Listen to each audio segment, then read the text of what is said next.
আসসালামু আলাইকুম সুপ্রিয় শিক্ষার্থী।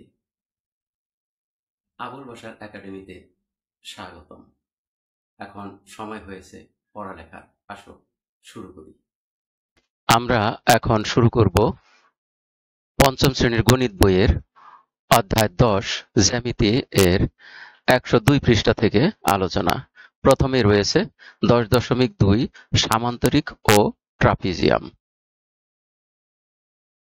এখানে একটি মূল প্রশ্ন রয়েছে, ডান পাশের আকৃতিগুলো একটি অন্যটির উপর বসিয়ে চতুর্ভুজ তৈরি করি। আমরা কি কি আকৃতি তৈরি করতে পারি? এখানে লক্ষ্য করো, ত্রিভুজ, এটি একটি আয়ত এবং এটিও একটি আয়ত। এই তিনটি একটি অপরটির উপর বসিয়ে আমরা এরকম ভাবে নতুন আকৃতি তৈরি করতে পারি।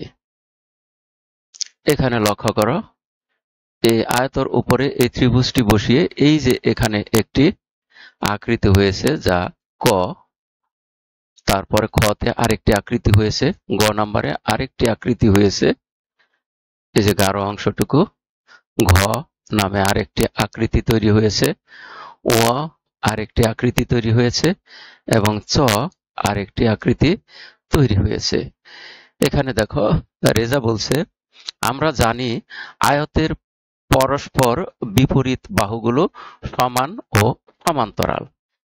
আয়ত যেগুলো সেগুলোর এখানে লক্ষ্য করো, এই যে বাহু আর এটার বিপরীত বাহু এটা, এইটার বিপরীত বাহু এটা, এই বিপরীত বাহুগুলো পরস্পর সমান, এটা আয়তের ক্ষেত্রে। তাহলে এখানে দেখা যাচ্ছে যে এইখানে লক্ষ্য করো বিপরীত বাহুগুলো পরস্পর সমান এবং সমান্তরাল। এখানে এই বাহু আর এই বাহু সমান্তরাল এবং সমান, এই বাহু আর এই বাহু সমান ও সমান্তরাল। কিন্তু এইখানে দেখো একটি বাহু আর এই একটি বাহু, এই বিপরীত দুইটি বাহু পরস্পর সমান্তরাল, কিন্তু এই বাহু আর এই বাহু সমান্তরাল নয়। অপরদিকে এখানেও দেখো দুইটি বাহু সমান্তরাল কিন্তু সমান নয়, আবার অপর দুইটি বাহু সমান্তরালও নয়। এখানে দুইটি বাহু পরস্পর সমান ও সমান্তরাল, এখানেও এই দুইটি বাহু পরস্পর সমান ও সমান্তরাল। এখানে লক্ষ্য করো, এখানে এই বাহুটা আর এই বাহুটা সমান ও সমান্তরাল, এই বাহু আর এই বাহু সমান ও সমান্তরাল। কিন্তু এইখানে লক্ষ্য করো চ নাম্বারে, এই বাহুটা এই বাহুর সমান্তরাল তবে সমান নয়, আর এই বাহুর সমান্তরাল নয়, সমানও নয়। তাহলে এখানে দেখা যাচ্ছে যে এই সমান ও সমান্তরাল এরকম বাহু বিশিষ্ট চতুর্ভুজ আমরা এখানে পেয়েছি খ, তারপরে ছ এবং ও। আর শুধুমাত্র এক জোড়া বাহু সমান্তরাল এরকম পেয়েছি ক, গ এবং চ। এই এক জোড়া বাহু সমান্তরাল কিন্তু সমান নয়। তাহলে আসো আমরা দেখি নিচে কি বলা হয়েছে। ওপরের ৬টি চতুর্ভুজকে তাদের সমান্তরাল বাহুগুলোর ভিত্তিতে দুইটি দলে ভাগ করি। শুধু এক জোড়া বাহু পরস্পর সমান্তরাল, শুধু এক জোড়া বাহু পরস্পর সমান্তরাল এরকম হলো একটি, দুইটি, তিনটি, অর্থাৎ ক, গ ও চ। তাহলে আমরা এই অংশে লিখব ক, গ ও চ। এখানে আমরা লিখতে পারি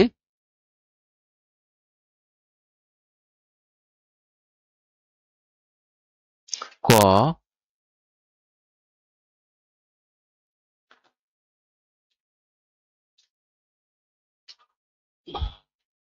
ক, গ ও চ।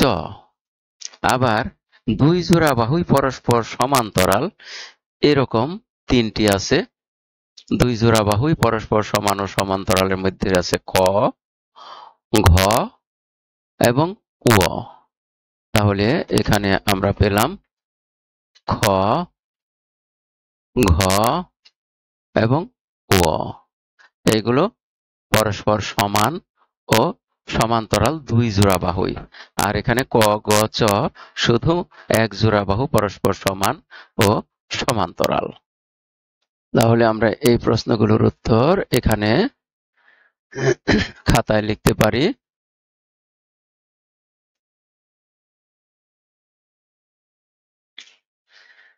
যে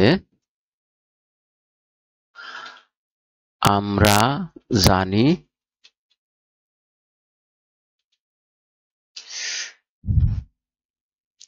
যে চতুর্ভুজের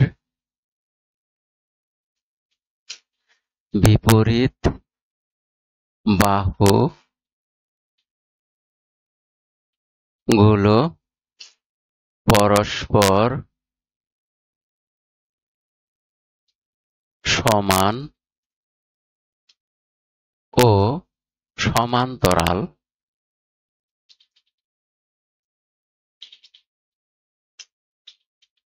তাদেরকে আয়ত বলে। সে অনুযায়ী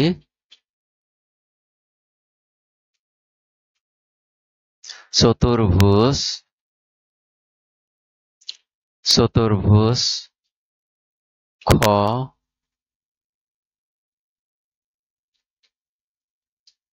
ঘ এবং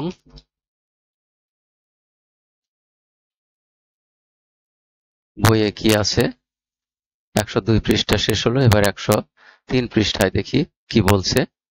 এখানে দেখো, এক জোড়া সমান্তরাল বাহু বিশিষ্ট চতুর্ভুজ। এই একটা ক, তারপরে এই একটা পেয়েছি গ, আর এই একটা পেয়েছি চ। আমরা এখানে লক্ষ্য করি, এই যে চ পর্যন্ত। আর খ, ঘ এবং ও এখানে লক্ষ্য করো,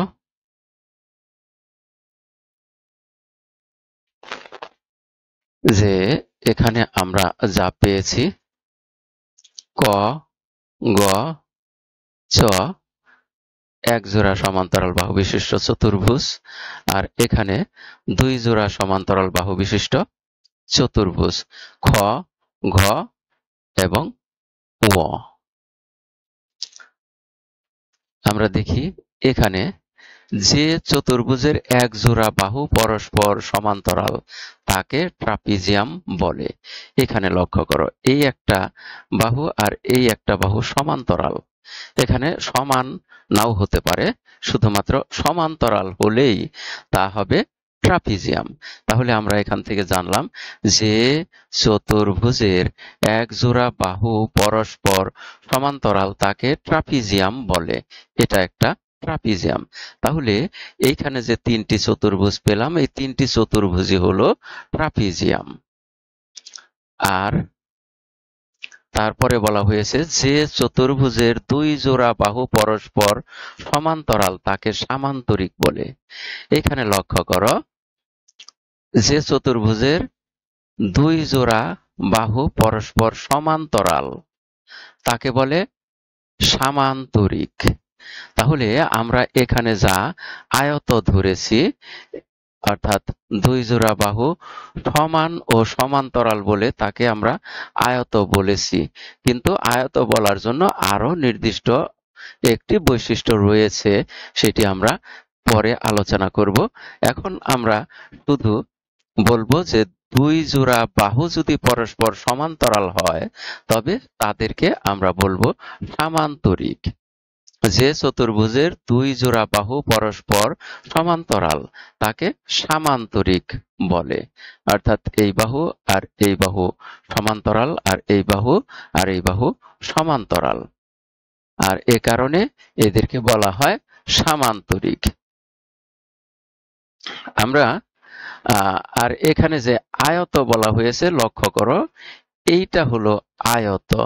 এই আয়ত হওয়ার কারণ হলো এখানকার কোণগুলো লক্ষ্য করো আর এখানকার কোণগুলো লক্ষ্য করো, একটু ব্যবধান রয়েছে। আসো আমরা দেখি নিচে কি রয়েছে।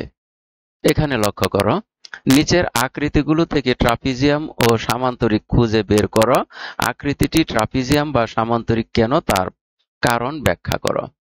আমরা এখানে দেখি এই ক চিত্রে বিপরীত বাহুগুলো পরস্পর সমান্তরাল, ফলে এটি সামান্তরিক। আবার এইখানে লক্ষ্য করো যে খ চিত্রে বিপরীত বাহুগুলো সমান্তরাল নয়, একটি বাহু এখানে সমান্তরাল নয়, ফলে এটি শুধুই চতুর্ভুজ। এটাকে আমরা ট্রাপিজিয়াম বা সামান্তরিক কিছুই বলবো না। আর এখানে লক্ষ্য করো, এই যে একটি বাহু আর এই একটি বাহু, এই দুইটি বাহু সমান্তরাল আর দুইটি বাহু সমান্তরাল নয়। তাহলে এই গ নাম্বার চিত্রকে আমরা বলতে পারি ট্রাপিজিয়াম। তারপরে ঘ নাম্বার চিত্রেও লক্ষ্য করো, এই যে একটি বাহু আর এখানে এই যে একটি বাহু, এই দুইটি বাহু পরস্পর সমান্তরাল, অর্থাৎ এই বাহুটা আর এই বাহুটা পরস্পর সমান্তরাল, ফলে ঘ চিত্র হলো একটি ট্রাপিজিয়াম। অপরদিকে এখানে লক্ষ্য করো যে এই বাহু আর এই বাহু সমান্তরাল আর এই বাহু সমান্তরাল, অর্থাৎ এখানে দুইটি বিপরীত বাহু, অর্থাৎ দুই জোড়া বিপরীত বাহু পরস্পর সমান ও সমান্তরাল, এ কারণে এটি একটি সামান্তরিক। চ নাম্বারে লক্ষ্য করো যে এখানে এই বাহুটা আর এই বাহুটা পরস্পর সমান্তরাল, অর্থাৎ এক জোড়া বাহু পরস্পর সমান্তরাল, ফলে এই চ নাম্বারের চিত্রটি হলো একটি ট্রাপিজিয়াম। সম্পূর্ণ ভিডিও দেখার জন্য তোমাদের সবাইকে জানাই অনেক অনেক ধন্যবাদ। সেই সাথে পরবর্তী ভিডিও দেখার আমন্ত্রণ রইল। আর যারা এখনো সাবস্ক্রাইব করনি তারা পরবর্তী ভিডিওর নোটিফিকেশন সবার আগে পাওয়ার জন্য আগেই সাবস্ক্রাইব করে নাও।